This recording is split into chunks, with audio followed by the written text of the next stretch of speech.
We're finally getting back to the Spectacular Spider-Man series. And this one's episode 4, and this one's called Market Forces. The synopsis reads, while Peter takes on the responsibility of helping Aunt May pay the bills, Montana, one of the big man's enforcers, becomes the stunning Shocker to fulfill his responsibility, eliminating Spider-Man. And this episode's theme is all about responsibility. And this episode is actually very heavy, so we're going to just jump right in.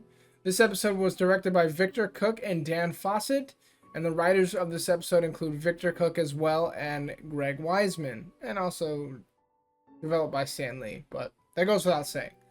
So we're just going to jump right in. So the episode starts off, Peter's in bed and he wakes up and he's wearing his Spider-Man costume, and May comes in saying, you need to get ready, time for breakfast or whatever. And Peter says, Aunt May, I'm not dressed, please get out, obviously because he's wearing a Spider-Man costume. So he heads downstairs and he finds that there's a bunch of bills to pay. And they don't really have a bunch of money, as we know. And we saw in the last episode that Peter sold photos for the Bugle of Spider-Man to make some money. So we're going to get to that, though. So anyway, as Peter realizes how many bills that they have to deal with, the toll is really weighing on him and Aunt May. And Aunt May, she's just not making the cut. Peter goes over to Norman's house, or I guess you just call it. I think they live at Oscorp, or maybe it's just Norman's house. I'm not really sure. He goes over to Norman's house to talk to Harry, and as he's talking to Harry, he gets an email. He checks his email and sees that the Daily Bugle wants him to come in to collect his paycheck. So he's ecstatic about this, so he can get that money, so he can hopefully, pay the bills. So he goes over to the Daily Bugle. And of course, J. Jonah Jameson, in his normal fashion, laughs Peter out of the building and is like, and then all of a sudden he's like, "Where's that Parker kid?" And then Betty Brant hunts him down, brings him back up, and he gets paid, or he gets his check at least. So as Peter's talking to Betty to get his check, Peter kind of talks to her a little bit, and Betty kind of comes off as a little tiny flirty. She's kind of like, "Peter Parker, nice to meet you," and just all flirty like that. So a little weird, but yeah, whatever. Wish all my interactions with women like that, Just kidding. Cringe joke. Anyway, Peter, he heads home to take pictures of himself before he gets distracted by Flint Marko and somebody else. I can't remember his name. Starts with an M. This is the introduction that we get between Shocker and Peter. So this is the first time that Peter's ever met Shocker. And I should start off by saying that at the very beginning of this episode, Montana, who is Shocker, meets up with Hammerhead, and the whole reason this episode starts is because Hammerhead is hiring Shocker to take down Spider-Man, and Hammerhead's working for the big guy. So it all kind of ties together. So anyway, in this episode, Shocker and Spider-Man fight. Spider-Man, he's kind of cocky in this one. He doesn't really try anything special or new, and because he's not expecting Shocker in the Shockwave suit, he gets bested. Shocker ends up throwing Peter into like a trash compactor, and it looks like Peter's gonna die. And the way that they shot the angle at the end of the fight is they make it look like Peter's crushed, but it's a cartoon, so he's not dead, obviously. Peter gets out, but the running theme of this entire episode is that Peter stinks after this. Like his Spider-Man suit stinks. He smells like crap, and it kind of fits with the theme of what's going on with Peter right now anyway, but we'll get to that here in just a second. So after he fights Shocker, he ends up going to school. Realizing that he never came back to go study with Harry after he went to the Bugle, Harry's kind of like, "Hey man, you kind of bailed on me. I could go ask Gwen to help study." And Peter's like, no man, it's all good, I'll help you study tonight. We'll meet up tonight. I got no obligations, and that's that. And so Flash comes up and makes fun of Harry because he can't climb a rope, and Peter's like, "Man, I'm gonna show you. I'm gonna use my Spider-Man powers. I'll race you up that rope, bud." And as he's going to do that, Flash realizes that he stinks because he was in a trash compactor. And then Gwen tells Peter, "Hey, throw me the volleyball." And so he throws her the volleyball. But as he throws the ball, she like turns and it hits the back of her head, and she's already pissed at Peter, but this just like annoys her even more. And then after that, he gets told that he needs to go hit the showers, and Flash just kind of says, "Yeah, you stink. Get out of here for all our sakes." So it's just things are not going well for our boy Peter right now. So after that, he heads back to the Bugle and he meets Joe Robertson. And I need to add that the reason that Peter has to go back to the Bugle to begin with is because when he met with Shocker, his check from the Bugle got toasted. So he goes back, meets Joe Robertson, and Joe pretty much says, "Hey man, these are some good shots, but your photo quality is garbage. So you need to get a new camera." So Peter's like, "Man, I could use that money that I get to upgrade my camera to take better photos of myself." So Peter gets paid and he cashes his check, and he's headed to the camera store. But as he heads to the camera store, the owner of the camera store says, "Hey, we're closed. Don't come in here." And Peter's like, "Well, what the heck? The sign says that you guys are open for at least another hour." And the guy's like, "No, get out of here. We're closed. We're closed. We're closed." And that's because, lo and behold, the store is being robbed by Flint, and Peter goes and changes into a Spider-Man costume. So when Peter realizes that it's Flint Marko and his other Goonie, I think it's like Marconi or something. I always forget his name. Pretty much tells him, "Hey, I want to go again with Shocker. I want to rematch." And so after he takes care of them, he ends up going home and talking to Aunt May, stressing about the bills. And when that happens, he realizes that once again, he has bailed on his best friend Harry. And it transitions to him being at the school where he talks to Harry, and Harry is like super pissed. He is just not having it and pretty much just tells, Peter to F off. Deservingly, right? Because he's bailed on his friend twice now. He's pretty much secluded all of his friends at this point. We're 4 episodes in, and Peter Parker, he's pissed off Eddie, he's pissed off Gwen, he pissed off Dr. Connors and his wife, and now he's pissed off Harry. So literally everybody except Aunt May is on his side right now. And if you didn't know, if you knew he was Spider-Man, all would be forgiven, right? But since we don't know, then everyone thinks that he just looks like the biggest tool. So anyway, we transition to another scene where Hammerhead tells Shocker that Big Man isn't satisfied, Spider-Man's still running around, what's your plan? And then Shocker's like, "Hey man, alright, fine, it's my responsibility, I gotta own up to my responsibility." As I said, that's like the theme of this episode. So Shocker's like, "Alright, I'll take him down." We then move to another scene where Peter is like, I think he's trying to take pictures of Spider-Man or something, or he's like checking out his camera, and he sees Betty, and he like flirts with Betty. Now, the scene is kind of weird and it's a little cringy. Maybe it's not cringy, but it's kind of hard to watch because we don't know how old Betty is.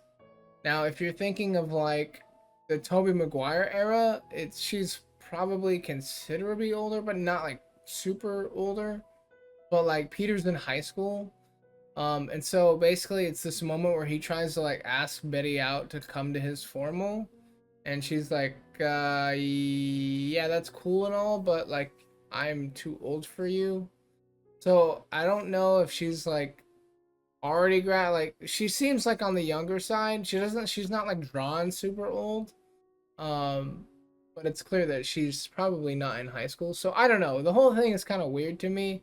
Like she's an older woman. Maybe Peter's into that. Who the heck knows? But anyway, as she's politely declining, there's an earthquake that happens, and Peter heads up inside the Bugle, where he realizes that it's Shocker, because he tracks Shocker and figures out, oh, these are where the shockwaves are coming from, so it's got to be Shocker. So he tracks down Shocker, and they go toe to toe once again.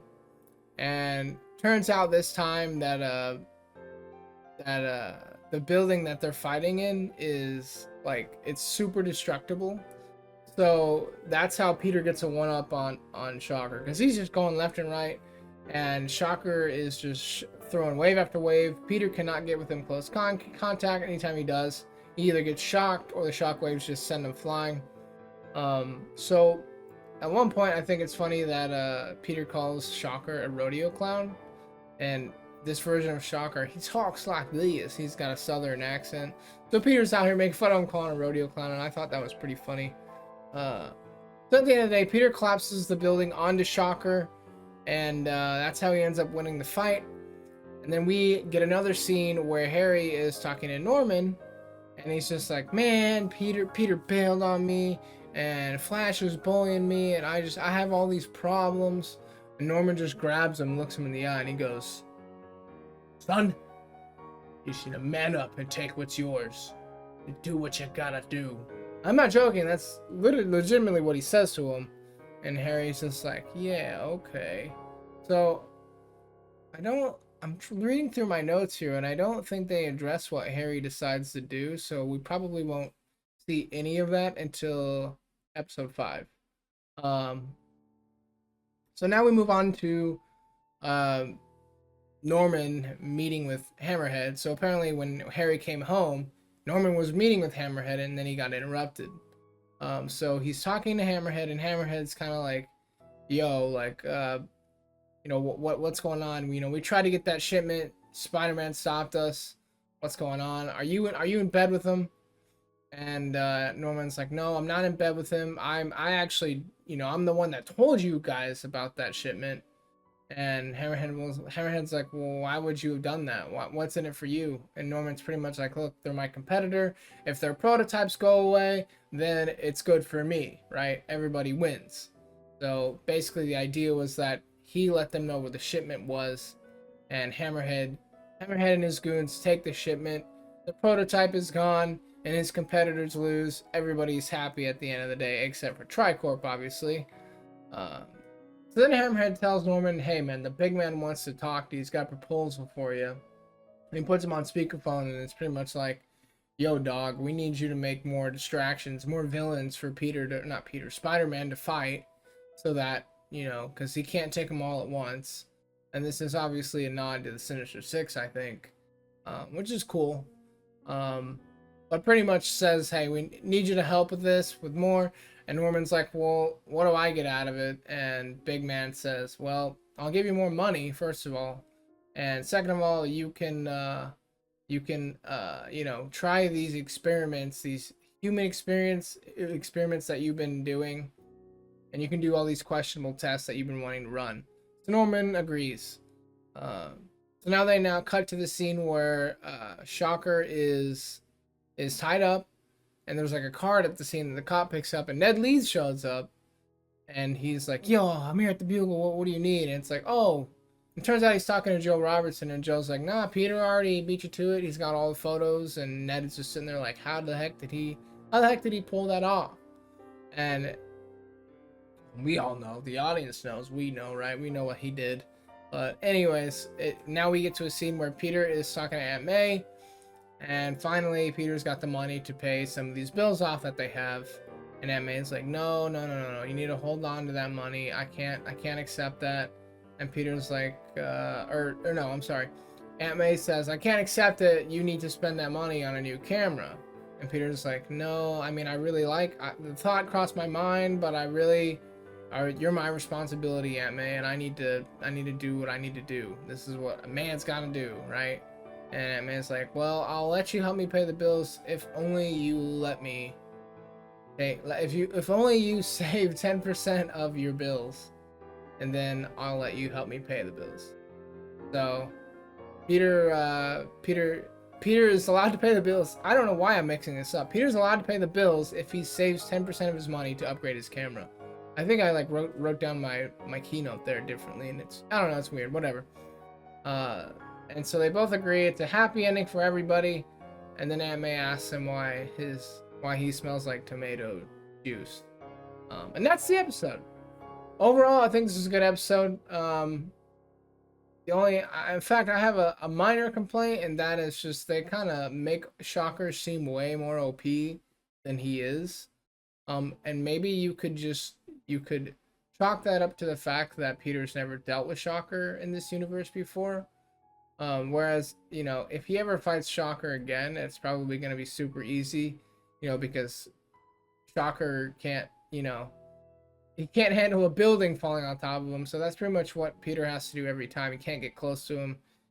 In fact, even long distance sucks. He's constantly dodging, constantly distracted. So, and I'm just over here like, why doesn't he just web his hands up? But I, I don't think they showed that in the episode. But probably what would have happened if he did that, the shock waves from his gloves would just rip the webbing to shreds. So that's probably what happened. But yeah, other than that, I think this is a solid episode. What I am a little disappointed that we didn't get more Gwen. And one key, very important key thing that I forgot to mention is that Mary Jane is brought up at the beginning of this episode, and Aunt May at the very beginning says, "Hey, you need to go meet this girl next door. Her name is Mary Jane." And Peter's like, what is she like? And Aunt May's just like, "Oh, she's just wonderful." And then you just see Peter go, ugh, like he just shudders. Like the thought of somebody being wonderful, I guess, is cringy to him because it's his Aunt May saying it. So clearly she's not that wonderful. And we're probably going to discover that she's probably a bombshell. And Peter is going to change his mind once he figures out what she looks like. But that remains to be seen for the moment. But yeah, I guess the only other complaint that I had was that we didn't really get to see a lot of Gwen. But right now she's pretty mad at him. And it's just, I don't know. I think it's a little weird that they've been pretty close friends up until this point, 4 episodes in, and she's just like really, really mad at him because he sold photos to the Bugle. So, but yeah, overall solid episode. Can't wait to get to the next one, which will be very soon. But yeah, that's all I got. Thanks for watching this video. If you want to support the channel, feel free to like and subscribe. And remember, with great power comes great responsibility. I'm Dual Dar, and I'll see you guys in the next one. Alright, take care.